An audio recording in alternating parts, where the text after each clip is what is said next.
cleaning off the surface of your RV rooftop AC unit. This one's down because the unit up in front has an issue at the moment. It's going to have its fan capacitor replaced. You let it spin the fan, if the unit fires up, runs as long as you don't shut it off. Try to start it up after that, it hums. So it's definitely the fan capacitor. Blowing cold and everything. In the meantime, we're going to go ahead and clean this surface off and use LA Awesome to see just how it works out. So we'll apply it, clean it, and show you the end result.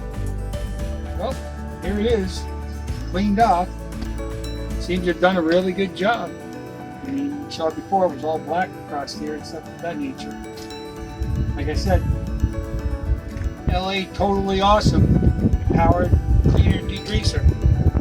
Get it to it at the Dollar General or Dollar Tree, and relatively inexpensive, especially seeing you get 40 fluid ounces. I believe it was under a couple bucks. That's LA Totally Awesome powered degreaser. Works on a lot of stuff, not just these.